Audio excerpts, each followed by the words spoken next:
fell into the hamster wheel again.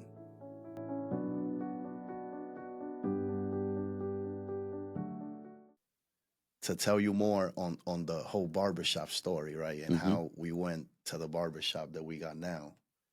We moved from that one barbershop that we had in Eastern PA. We opened up a second one downtown, but we quickly sold it, right? So we moved to Jacksonville.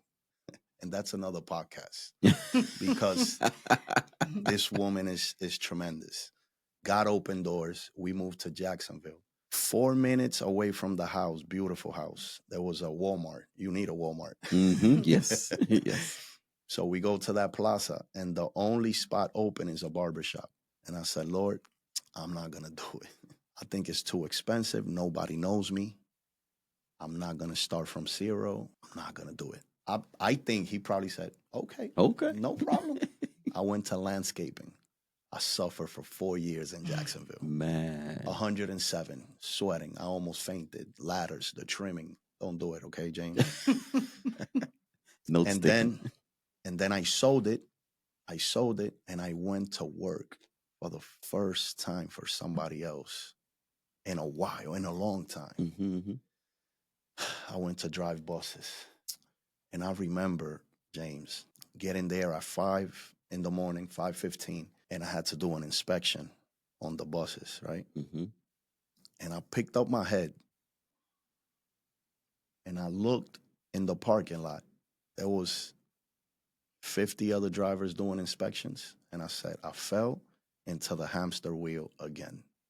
I called my wife crying that day, and I said, babe, I can't do this no more. I'm tired. I feel like my life's got no meaning. And that day, she says, well, what do you want to do about it? I said, I don't know. I'm crying. And I went home, and I started cutting my hair. And I don't usually give myself a fade like the one you got. And I saw that the cut was coming out nice, and I heard the voice. I said, this is what I want you to do. Who said that? What? This is what I want you to do. I said, but why? He said, you was pastoring my barbershop. People were coming to Christ. There was miracles happening. People was listening to you, your barbers, speak life, speak Christ. So this is what I want you to do. Wow.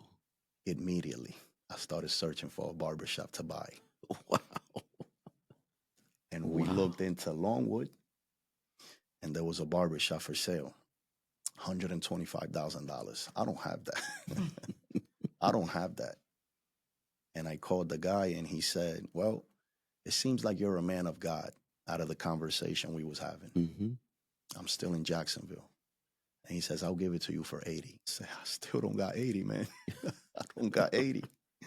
So we went down, and we went to check out the barbershop. The guy wouldn't pick up the phone. I didn't have an address to the barbershop. I drove to Longwood. And as I'm getting off the exit, I said, Lord, this man hasn't answered me. I don't get an answer. He's not picking up the phone. He's nothing. I'm getting off the exit, and I'm thinking that the guy shoots me a text. He says, this is the text. This is the address to the barbershop. I'm coming out of church now. I'll meet you there. Wow. So I drove over there by faith. Right? We got the barbershop. Wow. And I immediately started doing Bible lessons in the barbershop every Thursday. Wow. I had my barbers listening to the word, and one of them was Catholic.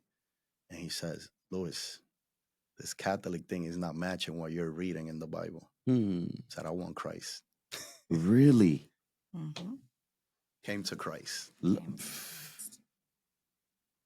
The following Thursday, one of his roommates came to Christ. Wow. That one guy that said, I don't want Catholicism no more. After that Thursday, it was who? His mom. His mom. Him to Christ. Came to Christ. His brother came to Christ. His sister came to Christ. All out of a Bible study that I do every Thursday in the barbershop. Oh, my God. I'm getting goosebumps right now. That is crazy. I don't get paid to cut hair. You get paid to talk. Oh my God. See, God will always find a way because it's for his name's sake. Always find a way. Sometimes we get in front of ourselves and we think like we're doing okay. Hey, I don't want to do this, and I'm just sounds good, but really, he will use you for his name's sake. Amen. You can't leave all these people. You preaching, you converting people, and you talking to people about God, and now all of a sudden, what are you gonna do? Like you're gonna stop my work because of your own will or whatever it may be? Oh no, I'm gonna show you. I'm gonna find you back. How about you come home and cut your hair? Look at this, man. How can you explain someone the work of God without? I mean, let me just stop. Let me just stop. Because God is simply just amazing. Like, Yes. man,